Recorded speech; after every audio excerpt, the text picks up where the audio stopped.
Good evening and welcome back to the Franchise Tag Podcast. With me, your host, Freddie. I have Adam and Johnny, familiar faces on the podcast once again.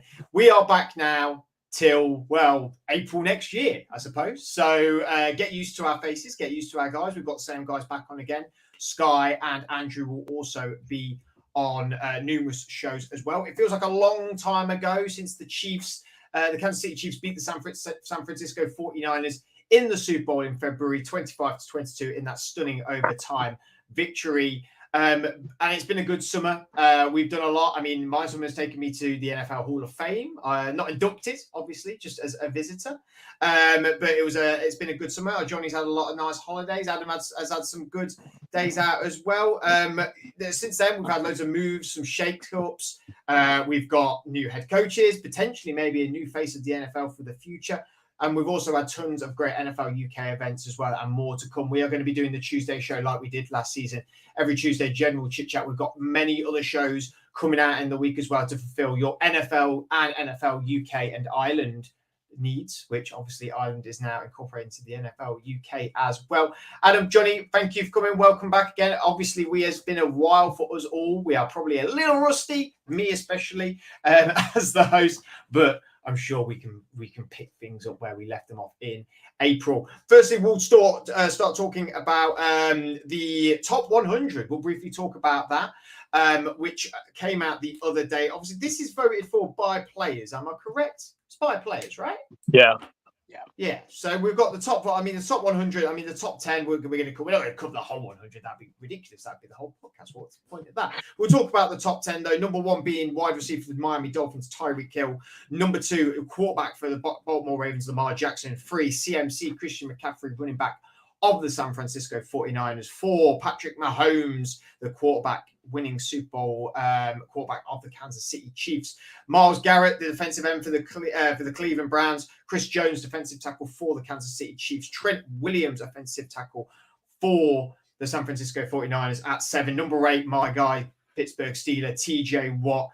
Number 9, Travis Kelce, tight end of the Chiefs. And number 10, rush edge for the Las Vegas Raiders, Max Crosby. Not a surprising top 10, Adam. I mean, Max, I would say the only one that's notably, I think, crept into that top 10 is Max Crosby, but not a surprise. I mean, this has been by the players traditionally a quarterback top-heavy one as well, but not so much this time.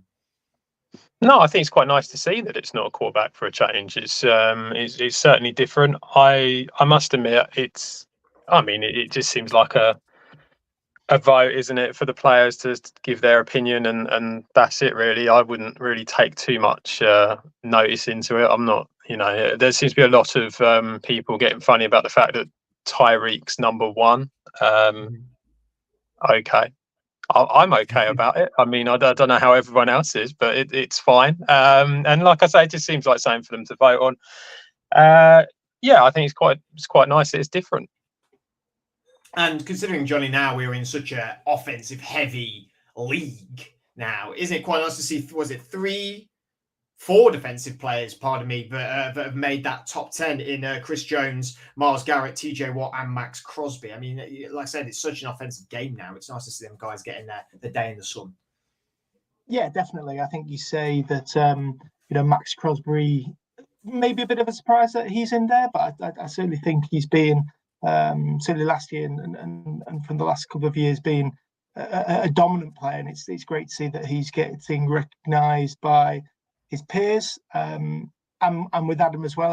It was quite nice. It's quite surprising, obviously, when I was scrolling through the NFL's Instagram post and to see Tyreek at number 1.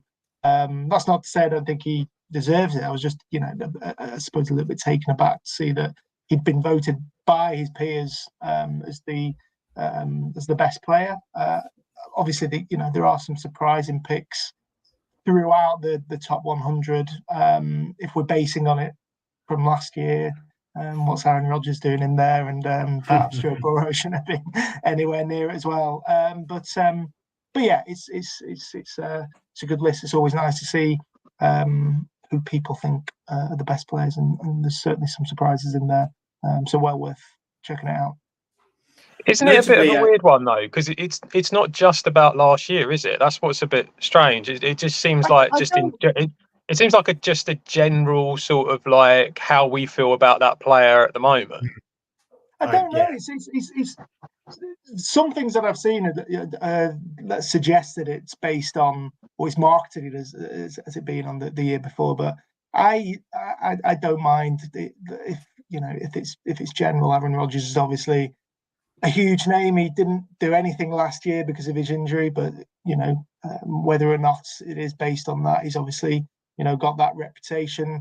Players who may not be as obsessed with watching the league as we are as fans, will probably include him because they know how much of a good player he is. So I don't know what it's based off, but yeah, it was just a strange one to see him in there, and certainly has got some other players. I think Jalen Johnson was one who was the Bears cornerback who was possibly one of the best defensive backs in the league last year. He had I think a bit of an expletive ridden reaction on Twitter to say about that. But, it's safe to say his nose was bent out of shape just a little bit, wasn't it, about it? Obviously, notably, I didn't want to bring it up, but no Green Bay Packers plays in the top 10 or New York Jets plays in the top 10, but one Pittsburgh Steeler, notably a little bit low for me as well. I mean, I think, he might be better than Myles Garrett, but I think the Jets are quite the same, isn't it? Yeah, so we had about 5 or 6 in there, so I was relatively happy with that.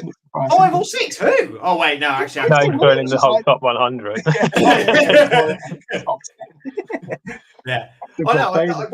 What are the 5 off top of my head? Sauce Gardner, Garrett Wilson, Breece Hall, Aaron Rodgers. Quincy Williams was voted the 30th best player or something ridiculous, but yeah, we'll take it. Quinnen Williams as well, D tackle. That's probably. I wouldn't know about the Packers. I mean, they're a young team, so what do you expect? Suppose, yeah. I was going to say Aaron Jones, but he's gone. So this is the problem. Yeah. We've had such summer off. I'm thinking about some players. I'm like, they're not on that team anymore. They're not on that team anymore. You have to apologise if we do get 1 or 2 errors, like I said. Anyway, let's get to the meat of the matter of what we are talking about this evening, and that is in the last month and a half, in the last couple of weeks as well. There's been some major quarterback contracts that have been given out, notably to quarterbacks of the Jacksonville Jaguars, Trevor Lawrence, who. It was announced in June that he's got a 5-year extension worth up to $275 million. Jordan Love of the Green Bay Packers. So we are talking about Packers players now.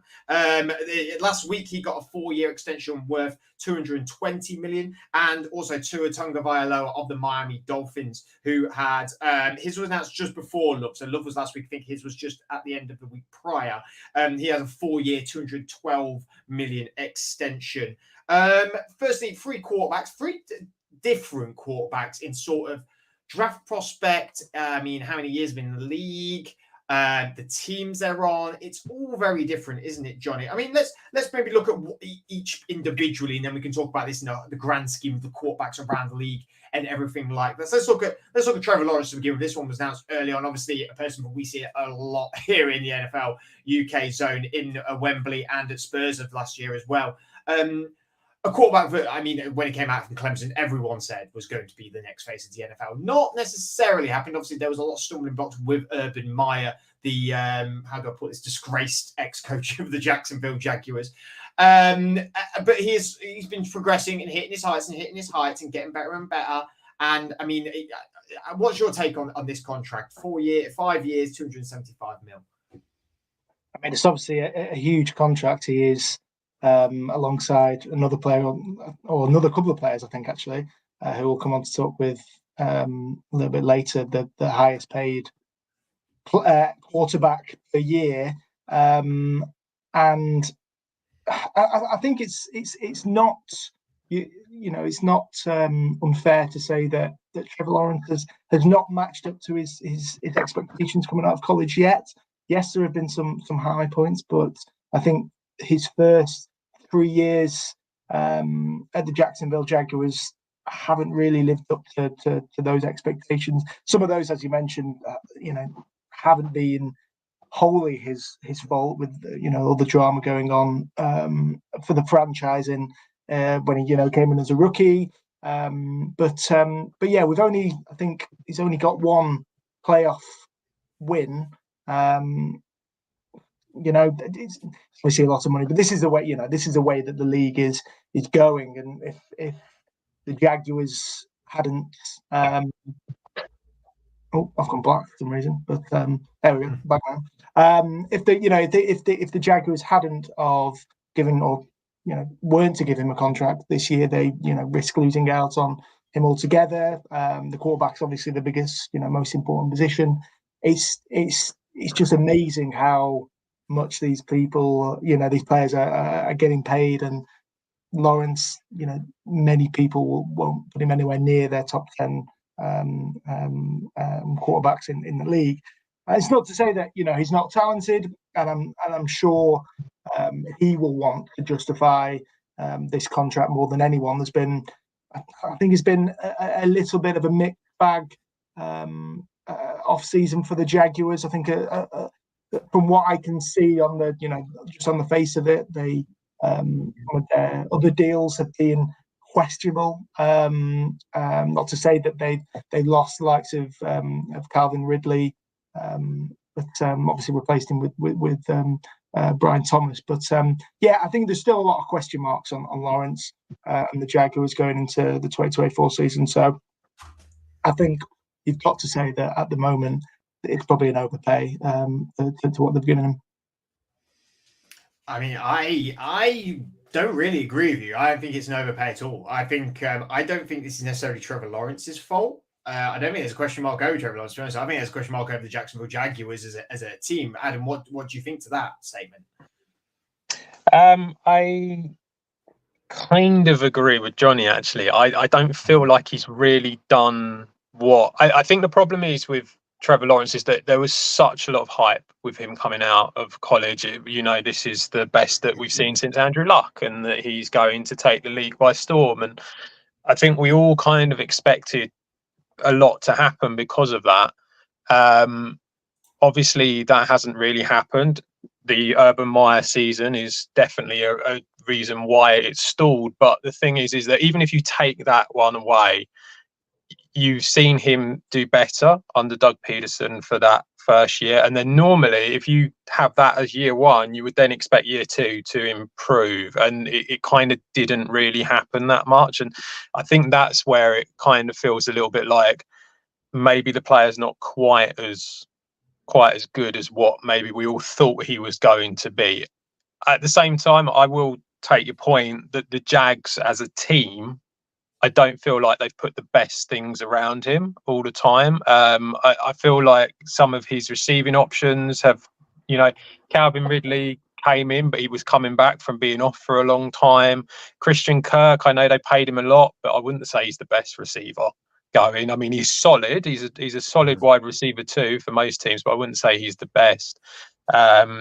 When you start having that happen, obviously that's not the greatest. Now you've lost Calvin Ridley. You've brought in Gabe Davis. Again, not fantastic. So I feel like the O-line's not been amazing as well, which obviously is a massive thing for the quarterback. It's been okay, but again, it's kind of been okay, and that's about it. So yeah, I feel like it's kind of a mixture of both, and I think you could probably come out and go, well, he should do better considering who, him coming out. At the same time, the team hasn't 100% helped him with everything. Do I think that it's a lot of money, isn't it? But every quarterback's a lot of money now. This is the thing, and it's just one of them things where, I mean, what is it? 5 years, 275 is basically what it works out to. So I mean, you're talking over. You've gone over the 50 million a year threshold. It's a lot of money for him, and it just doesn't feel like he's proven it at the moment. But there's lots of these. In fact, to be honest, all three of these quarterbacks, you could probably argue, haven't really proven their worth for that money. Well, let's move on to. Let's do it in chronological order this time, rather than the order that I just said it when we spoke about it a minute ago. So we're on to Tua Tagovailoa of the Miami Dolphins. Adam, I would say this is one where, out of these three, I think this is the one where there's actually like really two camps of thought. There is really like completely in or completely out. I think arguments for Lawrence can be made, and I think most people would veer to in. And I think with Jordan Love, again, I think most people veer to in. However, I do feel like Tua has got that, is the one where people have known this was sort of coming, but believe that the Dolphins maybe wouldn't. I mean, I certainly thought about it. I know a few our guys and a few of our friends are into NFL, definitely didn't think so. I always thought they would. I always felt that Daniel was the head coach, always has seemed, Adam, like he is totally invested with Tua. Yeah, I think he has been, hasn't he, from day one? And the reason is because of the style of his play suits the sort of speed track sort of style that Miami want to play. It is all about speed. Tua getting the ball out and being accurate is kind of what they want. So for that reason, he is someone who's always going to suit their style. The scary thing with this contract and with Tua is the injury history. That's basically what it is. You do kind of feel a little bit like if he has one massive hit and ends up with a concussion, are we in trouble? And all that guaranteed money is just going to go out the door, sort of thing, over time. So I think that's the reason why a lot of people don't like it. I mean, he's a bit cheaper. You know, his guaranteed money is a bit less than, because his is a 4-year deal, which is the same as Jordan Love's. Not only is it a little bit cheaper in total, it's also cheaper in guaranteed as well. So it's like, I think there have been some sort of concessions have been made because of the potential injury problems that there's been or could be in the future. But yeah, I mean, he's a decent quarterback, isn't he? I mean, he showed last year that he's a capable quarterback. And like you say, most teams, once you finally get a capable quarterback, you're not going to give that up unless you have to. And so why would you? But yeah, I think it's one of them things where I know, like me and Andrew especially spoke about it a lot when we were doing the draft show last year. It was like, look, there are these quarterbacks out here. You could replace him with one of these quarterbacks and don't go all in on a guy who is just sort of like, you know, struggled with injury history. And it is a fair assessment. It's a fair thing to come out and say. I just don't think that any NFL team is going to throw away a potential franchise quarterback when they've already got it. Johnny, Adam sort of rightly said about the injury history there, because that was the massive con of him when came out the draft, was this guy's been very injured at school. I mean, he missed the last year of college, didn't he, with injury, I believe. God, it feels like so long ago now, but he was drafted in so many drafts since, I forget now. And he's not had a serious injury that's kept him out for a full season with Miami, but there has been knocks, there has been problems. There was a lot of concussion stuff, not last season, the season prior. But he has been leading this team, and like Adam said, he's very much in Daniel's style of that track team sort of quarterback. But do you think, like in hindsight now, with the quarterbacks that have come into the draft now, and how much anticipation we have for them to succeed, and how well a lot of rookie quarterbacks have done going into the NFL, do you think this may be a bit of a mistake for them later down the line? I think it's exactly what Adam said. It's, you know, the availability of quarterbacks makes it so hard to pass on an average to good quarterback. I would put Tua, you know, to me at the moment, Tua and Trevor Lawrence are, you know, two very similar quarterbacks in terms of I think what they've shown in the NFL, and I don't know. We're talking about literally two of the now highest paid players in NFL history, which is, you know, obviously so crazy. And when you say like that, I don't think it's justifiable at all. But that's the state of play in the NFL, and I don't think teams are, you know, certainly someone like Tua are going to pass on an opportunity to keep him around. But for me, he is unfortunately the major question mark in what is looking increasingly like a legitimate Super Bowl contender, and he has for the last couple of years. Last season, we talk about the injury issues. Last season, he was healthy, played every game. They just couldn't get it done. Who I think unfortunately has and the Dolphins now have a narrative they can't beat the good teams, which it obviously just gets so hard to overcome. But like Trevor Lawrence, I think this is a contract where Tua has a point to prove. Even after signing this contract, I don't think the question marks over his future, the future of the quarterback position, are totally solved in Miami from this deal. But yeah, I agree. I think with what you and Adam have said, this is the one of the three, or the biggest one of the three, I think, with the most question marks. But yeah, like the other two, it's just an opportunity that the franchise can pass on and keeping this sort of quarterback around. I just quickly say about it. I do think it is very much about the injury history. That's what we're dealing with here. I mean, if you look at it like last year, and I know it's only last year, so it's kind of like it's not all of his career, but obviously, like, he was the number 9 quarterback on the season. I mean, he had a 69.3% pass percentage completion rate. He got 29 touchdowns, which I mean, okay, it's not the top one. It's not like Dak or anything like that from last year, but it's still decent. And so I think we are kind of like, him and Trevor Lawrence are pretty close in that respect. And so I just sort of feel like it is literally about the injury history. And I understand that that's a concern, but I think he is clearly someone who probably deserves his shot and has done pretty well. So that's probably why he's got the deal that he's got.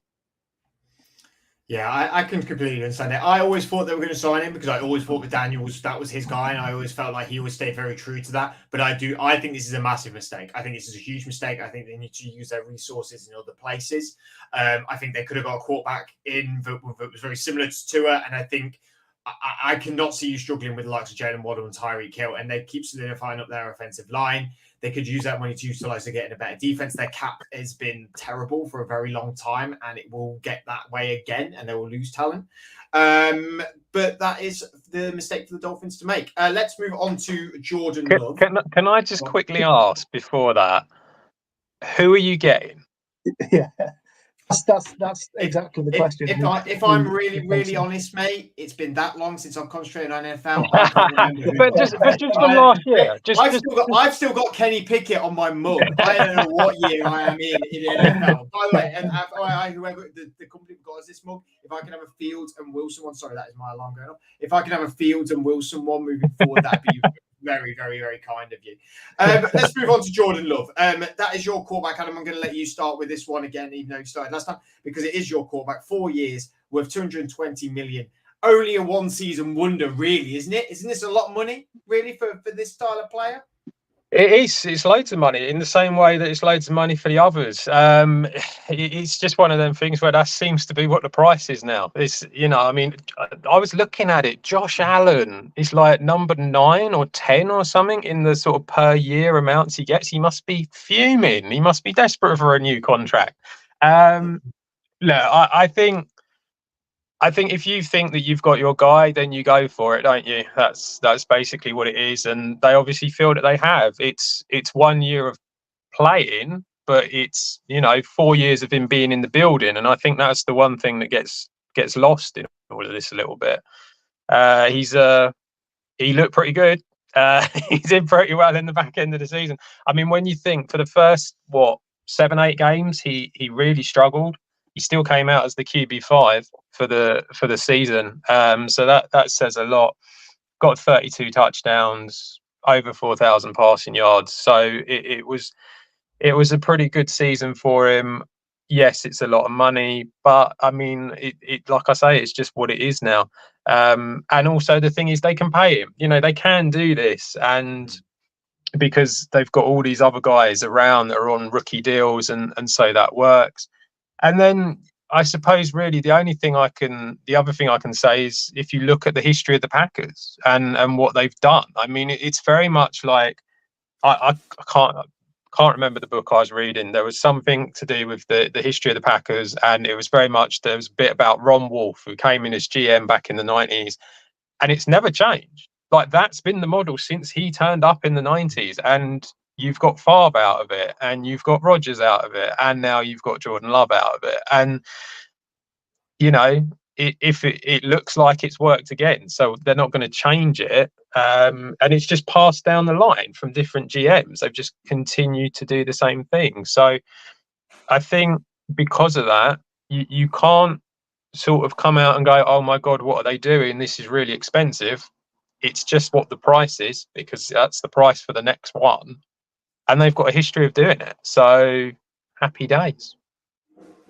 That sounds like one of the most interesting colouring books I've ever heard of, to be fair. Oh yeah, Johnny, obviously the big thing really around this, and Adam did sort of mention it, is sort of how they have done it. But do you think that the speed of which NFL is now, do you think the Packers making themselves that they didn't sort of move off Rodgers sooner and put Love in to start and get this contract maybe sort of a year earlier, where the price may have been cheaper, and maybe it accelerated this move rather than it being at this point now that where we thought Rodgers was going to go, then he didn't, and it ended up being quite a slow progression with Rodgers joining obviously your team. What do you think to that? I certainly don't think it's a mistake. I think, you know, talking purely about the Love deal that he has now, you know, I can't agree. You know, exactly the same opinion of Adam. Yes, I think it is, you know, based on the small sample size, a bit of an overpay. But you know, from what we've seen, this, you know, in a year's time could be viewed as a bargain by, you know, the way that the NFL is going. So I think, you know, the Packers, their organization, you know, they did this with Rodgers all those years ago when integrating him into the team. They've done that now with Jordan Love, and I'm sure I saw some, you know, the statistics comparing both of their you know, their first starting years. Love is, you know, came out on top statistically. So yeah, I like the other two quarterbacks. You know, we're not talking about, you know, the absolute best quarterbacks in the NFL becoming the best paid of all time in their position. But yeah, the way the market is going, it makes fortunately, unfortunately, so much sense. And yeah, I'm really excited to see what the Packers do this year. I think it's going to be a really good year for Adam. As much as I hate to say that, I like what they've done this year. You know, the you know, certain players have left. We mentioned Aaron Jones, a couple on defense, but you know, Josh Jacobs, yeah, one of the best running backs in the league, and David McKinney as well. That was someone who were shouted about in free agency. He could be, you know, their quarterback on defense, could be a really, really valuable player. So, and they've got so many wide receiver options. It's a bit of a joke. So yeah, I'm looking forward to seeing what this young team can do, and I think Jordan Love is absolutely the right person to yeah, take them on this journey, which I'm sure will end up with the Packers right back at the elite table once again. Sorry for blowing your trumpet, Adam. That's yeah. That's quite all right. You continue to blow. That's fine. That's not a problem. How have we allowed the Packers to get into this position? I don't know. As an NFL, how have we got this in position? Right. So in terms of total value, the number one is obviously Mahomes. The number two is now Trevor Lawrence, and now Jordan Love is sitting at number 10 and Tua at 11. An interesting question I've just thought about as we started talking: have these three quarterbacks been overpaid in a way to put pressure on the rest of the NFL, because there is quarterbacks that have got contracts coming up? There is quarterbacks that will get contracts coming up in the future. Is this, are teams now playing a bit of quarterback chicken with going, well, you're either going to have to pay them all this money because we're going to move the needle and move the needle and move the needle and move the needle, or you go for a rookie and maybe you get a bust? What do you both think of that? I don't mind who starts on this, but it's just an interesting question I was thinking about. I mean, this is similar to the wide receiver market, isn't it? This is basically it's the same sort of thing where it's almost like in a way they all just want to get paid. Like they don't mind. They're not really that bothered. I think it's kind of made into a bigger thing. Oh, I'm the highest paid guy. I don't think they really care that much. I think really they just all want to get paid a lot of money. That's what it's about. So what obviously, about from the team's point of view, though? From the team's point of view, not the player so much. I don't know. I suppose it's just one of them things where it's like it's just always been like this, though, hasn't it? Where it's like there's always the next one up. The next one up always gets more, and that's how it works. It is strange when you think about it in a way, because just because you are, your contract is up, doesn't necessarily mean you're the best in the league. So therefore, why do you get paid the most? In that position, it is a slightly it's the classic Kirk Cousins conundrum, isn't it? Yeah, it is. It is a really weird sort of logic, but it's like, but I do feel like to a certain degree, all the agents and all the players are kind of in it, in it together, and the idea is to just sort of like keep boosting it up. And I think when it comes to the team, I think I mean, can you imagine being the GM who gives away a franchise quarterback? That's the problem. I think there is genuinely just an element of, I can't do this, because if I give this up and then I draft someone and it's a bust. I mean, because, we know, don't we? Not every quarterback is amazing. This year, we've got some decent quarterbacks come out, but next year, they're not fantastic by the looks of it. I mean, look at Trevor Lawrence's year. The rest of them, they none of them did anything really, and so, but they were portrayed as though they were going to be the next big thing. Your Zach Wilsons and your Trey Lances and stuff like that. So that's what the conundrum you're dealing with. So I think from the team's point of view, I think they're probably scared to not do it. They almost feel like they have to do it, and then the players and the agents just racket the price up all the time. What do you think, Johnny, about that? Because I honestly think this is a bit of a chicken thing. I think this is like we're going to keep pushing up because Dak's contract's going to come back around, and different players' contracts are going to come up soon. And you've got people like Brock Purdy and players like that are going to have their contracts come up, and they go, well, if this is the market now, Brock Purdy's going to want to be in that market. Now, I won't put Brock Purdy. I don't think Brock Purdy is better than any of these three myself. I think he's a very good quarterback, but I don't think he's better than any of these three. But he's going to get paid that high amount when his contract comes around, right? Yeah, possibly. Yeah, I do think it is. Yeah, a bit of a chicken thing. We've seen, just looking at the top 10, 15 quarterbacks or best paid quarterbacks. Daniel Jones at number 14. Deshaun Watson still the 10th highest paid player in the NFL.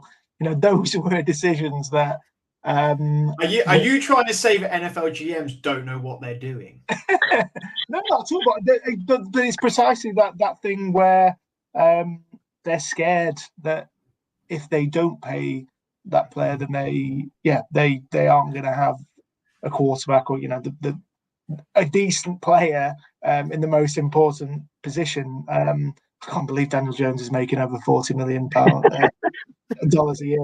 That's incredible. But it probably is. It's which players would be seeing next year get this sort of money? Obviously, free agency.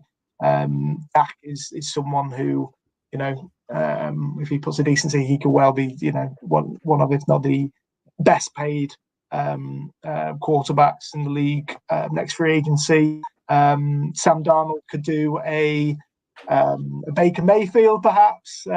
He's obviously got paid, a decent amount for a player who was on about 4 teams just a year ago.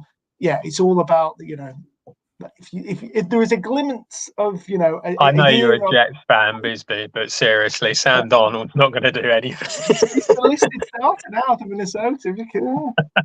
It's a pride, but it's obviously it's a fear of missing out. I think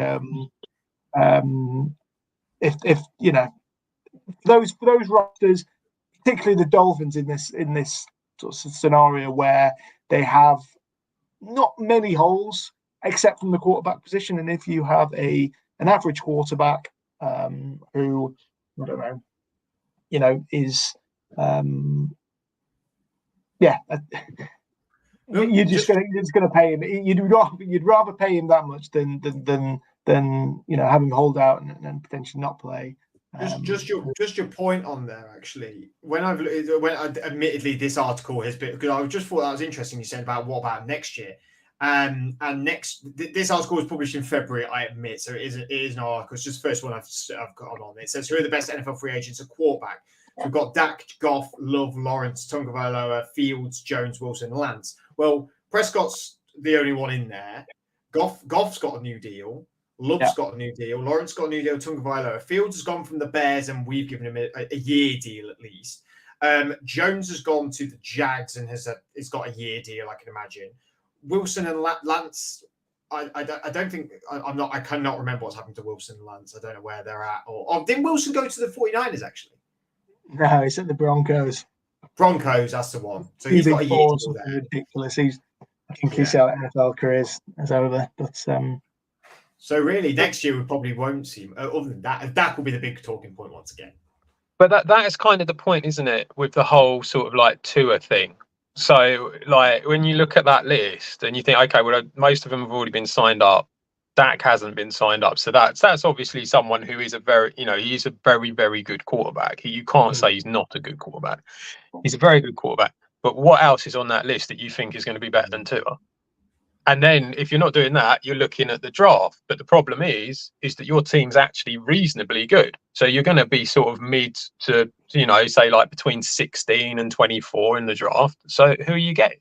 And this is the problem. This is where I think things like the whole Tua thing, and when it's difficult to just throw the quarterback away when you feel like you've got one that's like semi-decent.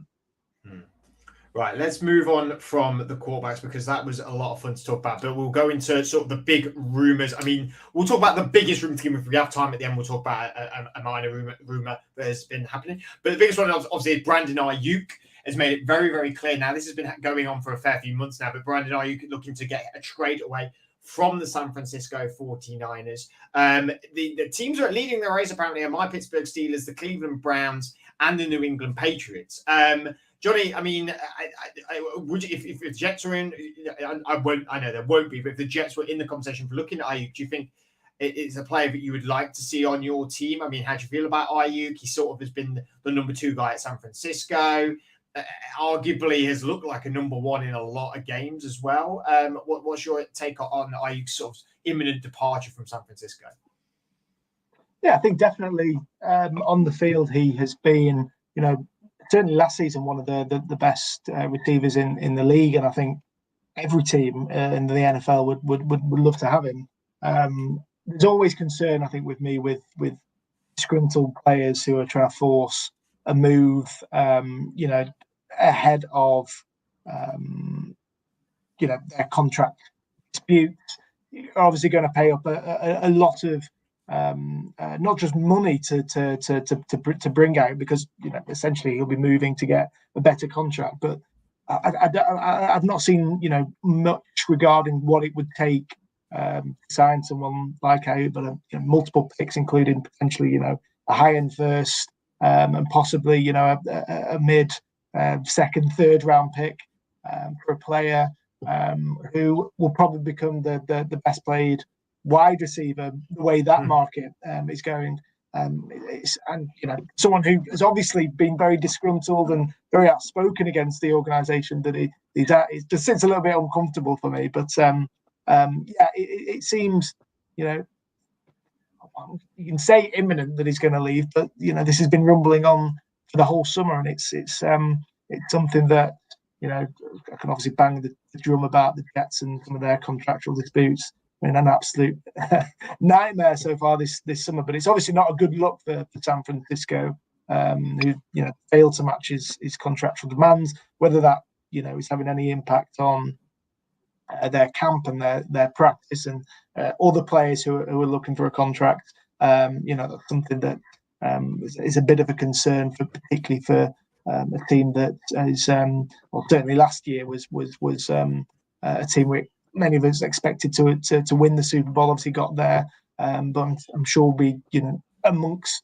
the contenders this year. So yeah, a lot of question marks over the player and the organisation as well. I know Trent Williams was another one who's I'm not sure if that's been solved yet, but yeah, he was another player I think won a contract extension and threatened to hold out. So yeah, it's not great for the 49ers, but yeah, certainly Ayuk is a player who can make a huge difference to a team. But yeah, not for me. Inevitably, Adam, someone was going to have to go. Like you can't pay all them players that they have and all the offensive weapons they have and be able to keep them all. This was always coming, right? I think they just maybe thought they could wait until his sort of contract ran out before he got disgruntled and decided to move himself in a way. Yeah, I think they've got a lot, haven't they? Of I mean, and a lot of players there, a lot of guys that they've had to pay. You can only have so much, obviously. Eventually someone's got to go, like you say. I think he's a really talented wide receiver. I think he would be really good on a few of the teams that were mentioned. The biggest issue that I find with Ayuk is I find a lot of people don't think he's as good as what he actually is. But the problem is that he's not. He's not the number one choice. He's not the number two choice for the ball to go to behind. You got McCaffrey and Debo. You could argue he sometimes he's not even the number three because of Kittle. So it's a really. I don't think you see him in his best light when he's with the 49ers. I think he'd be really good on another team, but yeah, you can't keep everyone. The 49ers have said that he can start talking to teams now, haven't they? That's something that can happen, and I think it's just going to be a matter of whether the compensation is met, whatever that will be. But it feels odd timing, I have to say, to do a trade now. It feels like it's something you would maybe to a certain extent. The 49ers are worried that he could get injured and then therefore they can't trade him at all. But it just feels a bit strange. You don't normally trade players just as the season's about to start. Well, I think he's demanded this. I think they were stupid not to do it around the draft. Really, really stupid. Then they would have had him. He wasn't injured there or anything like that. They would have got a conversation in the draft. Maybe they are looking towards future drafts. Admittedly, I just think they should have wrapped this up a lot sooner. This is only bad when this sort of lingers on and on and on. And I don't like that happening. I don't think he will come to the Steelers. I don't know if I overly want to pay the big compensation for him. I think Patriots makes sense in terms of what Johnny was saying, is then he'll get the contract extension and the money because the Pats have the money. The Browns don't have the money. They also brought in Jerry Jeudy as well, which I don't know whether that means anything, but I think it might mean something to the Browns. I also worry about Ayuk coming in. It may cut the legs underneath George Pickens, who I think could really do with sort of having the light shone on him a little bit. I think that would be very positive for him as a player. But I'm not there. But I agree with Adam that I think Ayuk's way better than people make him out to be. I think he is definitely a number one potential. And that's why I'd be really excited for him to come to the Steelers. I just don't know whether I'm very comfortable with it taking a first for him. But I don't think we're really. I mean, we'll very, very quickly say there's been a few rumors about Jalen Mills. Jalen Mills? Have I got that right? Joe Milton, not Jalen Mills. That's a completely different person. Beating out Drake May and Camp very quickly on this, Adam. There's been Jacoby Brissett was named the starter at the minute. However, reports say that Drake May is not doing very well in camp. Joe Milton could be there, the 6th round pick. Load of smoke, or you think there might be some fire to this?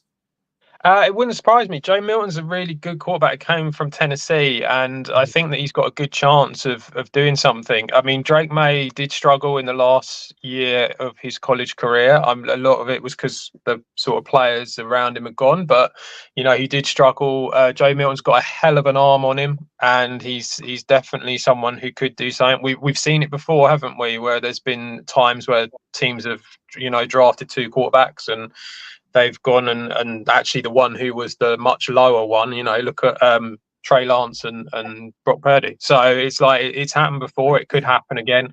I think Milton will take a while. I'd expect Brissett, if that is the case, if May is struggling and Milton is looking better, I think expect Jacoby Brissett to be the start for quite a while for the season. But yeah, I think that both of I think Milton's got a really good shot if he does look like what they're saying he looks like, which is a reasonably okay quarterback. We shall have to get Sky Lawrence Pank's opinion on another podcast about that. Johnny, Adam, thank you very much for joining me on the first podcast back for the 2024-2025 season. We have got plenty coming to you this season. We are going to be at many games, at a lot of media. Hopefully in New Orleans, but you never know. We'll have to wait and see. We'll definitely be in Germany though, and we'll definitely be at the London game. So we hope to see you, and we hope to you continue grow this podcast with us as much as we enjoy it. Like I said, plenty of shows to come, plenty of content, lots of fun. Until then, we'll see you again very soon.